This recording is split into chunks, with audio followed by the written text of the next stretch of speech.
You know, I've been thinking a lot lately about how we behave the moment we walk through those sliding glass doors at the airport.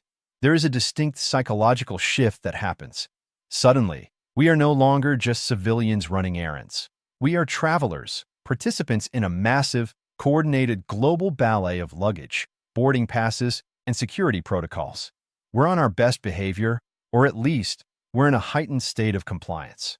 We're listening for announcements, watching the monitors, and keeping our shoes on until the last possible second. And it's precisely in that state of mind, that slightly anxious, compliant, distracted state, that we become the perfect target. The TSA is looking for metallic objects and liquids over 3.4 ounces. But trust me, there are people in that terminal looking for something entirely different. They're looking for you. They're looking for your wallet, your phone, your passport, and your sanity.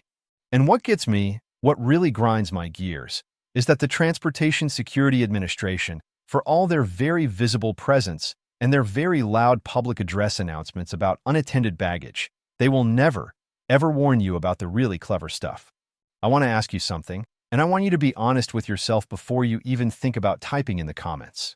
Have you ever, even for a split second, left your phone or laptop charging at a gate power outlet while you ran to grab a coffee or use the restroom, and trusted that a fellow traveler would watch it for you? Or worse, trusted that no one would touch it because the area felt secure? I really want to know. Drop a comment and tell me about the one time you left something unattended, even just for 30 seconds, and what happened when you got back. Was it still there? Was someone suspiciously close to it?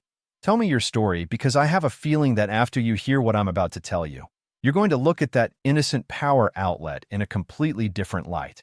Don't go anywhere, because the first scam I'm going to break down involves those very outlets. And it is so simple, so blatantly obvious in hindsight, yet it works on thousands of people every single day in airports across the United States. Let's set the scene. It's 2026. Airport technology is supposed to be smarter. Biometrics are creeping in everywhere. The lines are theoretically moving faster. But human nature? That hasn't changed one bit. If anything, the scammers have just upgraded their tools to match the times. The TSA's job is to keep weapons and explosives off airplanes. They are hyper-focused on the physical items you're carrying. They don't care about your bank account. They don't care about your identity. They care about aluminum tubes and pressure cookers.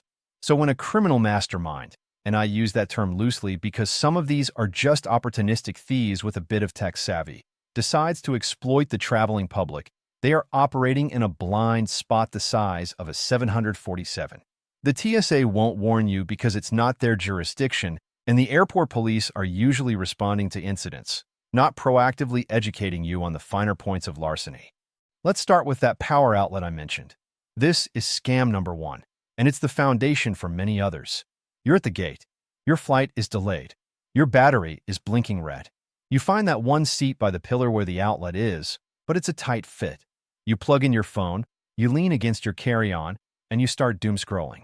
Then, you realize you need a water or you need to use the restroom. You look at your phone. It's at 23% and climbing slowly. You look around. There's a family with kids, a business guy on his laptop, an older couple reading. It feels safe. It feels like a community, right? We're all in this together. So you make a split-second decision. You leave your phone plugged in, and you walk away. Here's where the scam kicks in. It's not just a random grab and run. That's too risky, too obvious. The modern scammer has a cohort. You walk away, and within seconds, someone, maybe the seemingly bored teenager, maybe the friendly woman who just asked you if the seat was taken, slips a tiny device into that outlet. It looks like a phone charger, or sometimes it's just a small, innocuous block that sits flush against the wall. This, my friend, is a skimmer, but it's not for your credit card. It's a juice-jacking device. It uses the USB cable you left behind, the one still connected to your phone, to siphon your data and potentially install malware while simultaneously charging your device. You come back 5 minutes later, your phone is happily charging at 31%. You unplug it, and you think nothing of it. You just handed a criminal the keys to your digital life. They didn't steal your phone. They cloned it. They got your logins, your photos, your emails, and possibly your banking information. And the beauty of it, from their perspective, is that you did the work for them. You provided the cable. You provided the unlocked phone. All they had to do was play middleman. The TSA won't warn you about this because it happens after you've been screened in a sterile area. They assume you're safe. You're not. You're just a soft target with a battery anxiety. Now, let's move on to number 2, which is the evolution of the classic luggage lift. We all know not to leave our bags unattended. They announce it every 30 seconds. But the scam I'm talking about is so much more insidious because it exploits your politeness and your sense of chivalry. You're walking through the concourse, rolling your suitcase behind you. You've got your coffee in one hand, your boarding pass in the other. It's crowded. Suddenly, someone cuts in front of you and stops dead. You have to swerve to avoid them. In that split second of distraction, a second person walks right into your suitcase from behind, or they stumble over it, making a big scene. They drop their bag, they spill their drink, and they immediately start apologizing profusely to you. "Oh my gosh, I am so sorry. I didn't see you. I'm such a klutz."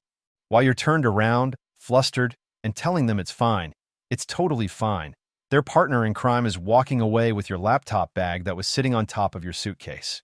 You were so focused on the apologetic person, on the mess, on being a decent human being and saying "no worries," that you forgot to maintain your situational awareness.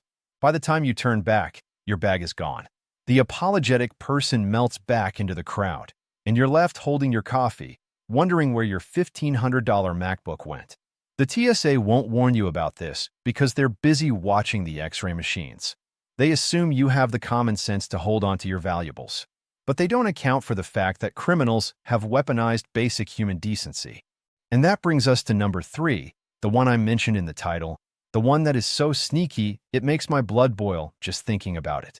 This is the one that targets a very specific moment of vulnerability, the moment you walk through the metal detector or the body scanner. We've all been there. You empty your pockets. You take off your belt, your watch, your shoes if you're in the regular line. You put all your precious belongings, your phone, your wallet, your keys, your loose change, into those gray plastic bins. And then you push the bin onto the conveyor belt and watch it disappear into the dark maw of the X-ray machine. You walk through the scanner, you get the all clear or the pat down, and you walk to the other side to collect your belongings. Now, imagine this. You're on the other side. The bins are coming out. You spot yours. You reach for your phone, your belt, your watch. But where's your wallet? It was right there. You swear you put it in the bin. Panic sets in. You start looking around. The TSA officer tells you to step aside to keep the line moving. You're frantically searching. And then, a kind, helpful fellow traveler taps you on the shoulder. "Excuse me," they say, holding up a black wallet that looks remarkably like yours. "Is this yours? I think you dropped it back there by the metal detector." You look at the wallet, you look at them, and the relief is overwhelming. You thank them profusely. You grab the wallet, you stuff it in your pocket, and you go on your way, praising the universe for honest strangers. Here's what actually happened. That honest stranger was watching you from the moment you got in line. They saw you put your wallet in the bin. They noticed it was a high-end brand, or maybe just that it looked fat and full of cash and cards. They walked through security ahead of you, or just close enough. While you were waiting for your bin, they didn't go to their bin. They lingered. When you got distracted looking for your missing wallet, they simply reached out, picked up your wallet from the bin, and then pretended to have found it on the floor near the entrance.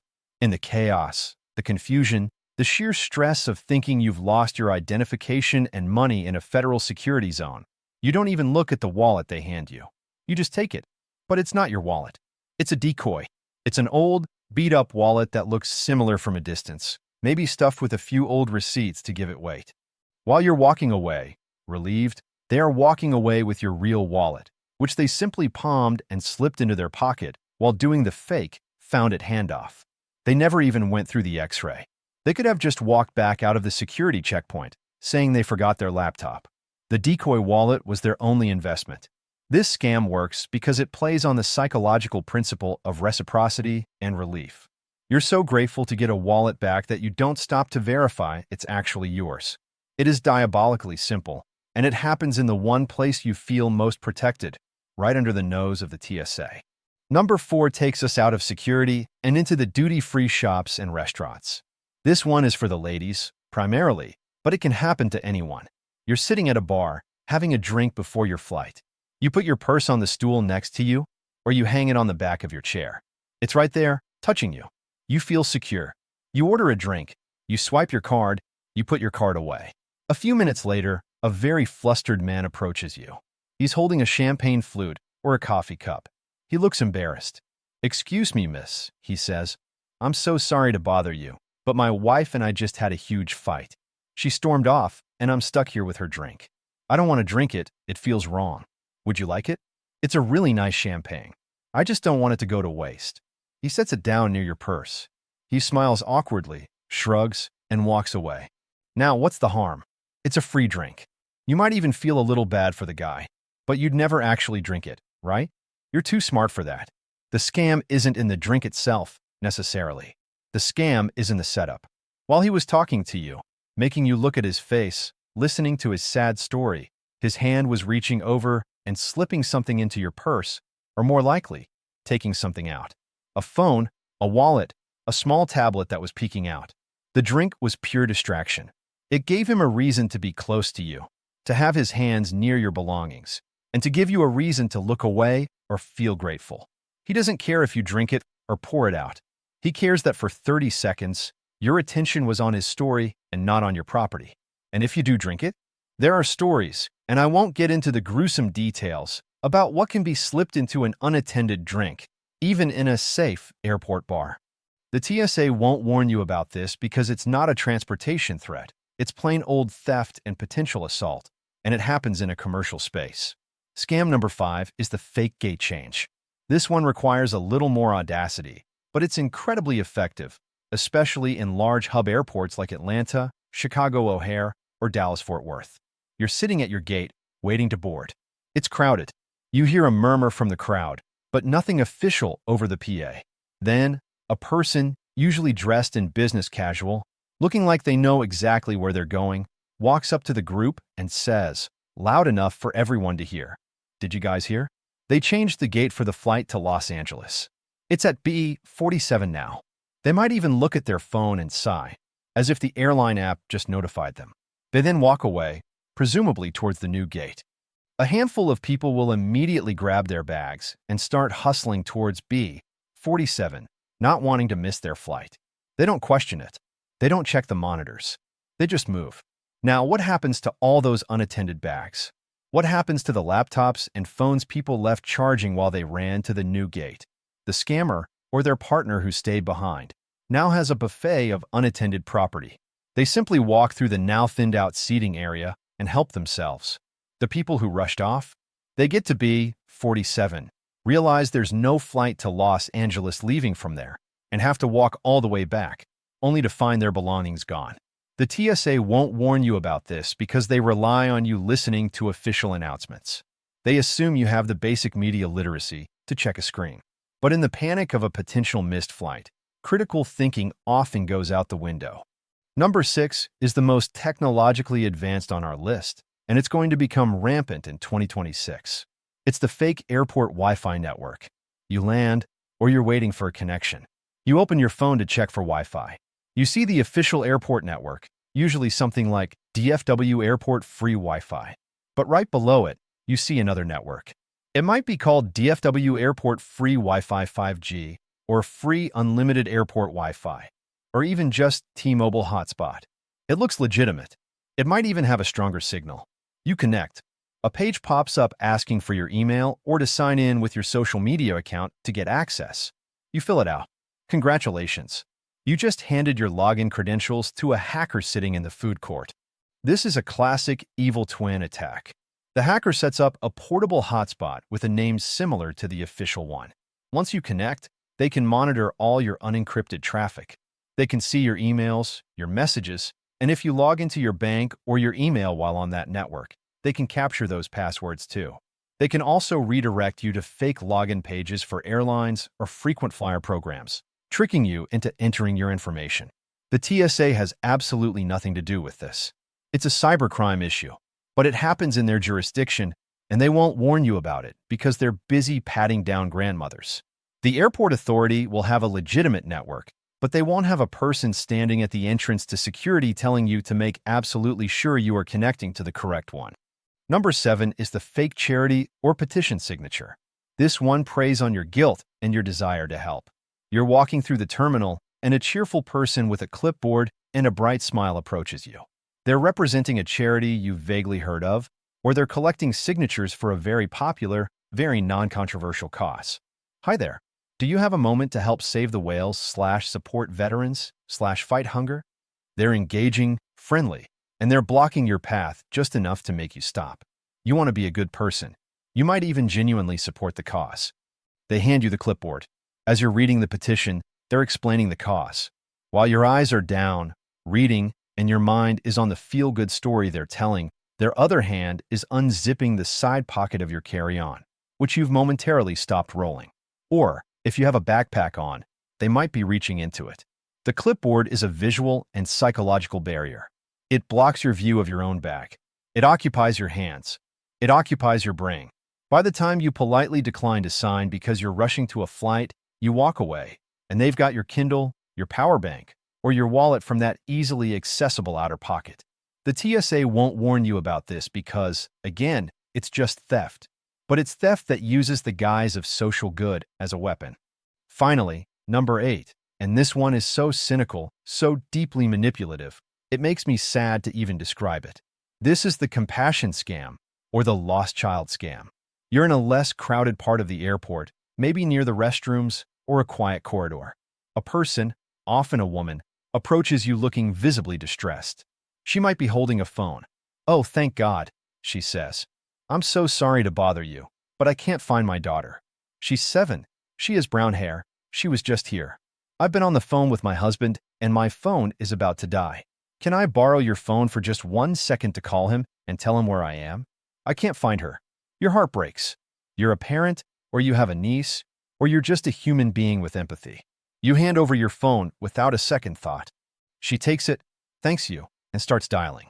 She holds it to her ear, takes a few steps away for better reception or to see if I can spot her. She's talking, looking around frantically. And then, in the blink of an eye, she's gone. She just walked around a corner or into a crowd and disappeared with your phone. It's gone.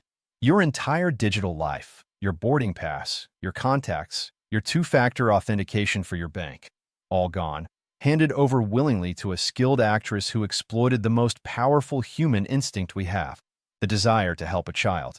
The TSA won't warn you about this because they are trained to look for terrorists, not grifters who weaponize a mother's tears. So, there you have it. 8 scams happening in airports right now, in 2026, that you will never hear a TSA agent announce over the loudspeaker. They're too busy, too focused, and their mission is too narrow. It's on us. It's on you. You have to be the one to maintain that bubble of awareness. Keep your phone on you, not in the outlet. Keep your wallet in your front pocket. Keep your bag zipped and in your line of sight. Question the overly helpful stranger. Verify gate changes on the monitor. And for the love of all that is holy, never, ever hand your phone to a stranger, no matter how desperate their story sounds. The airport is a transient city, and like any city, it has its dark corners and its predators.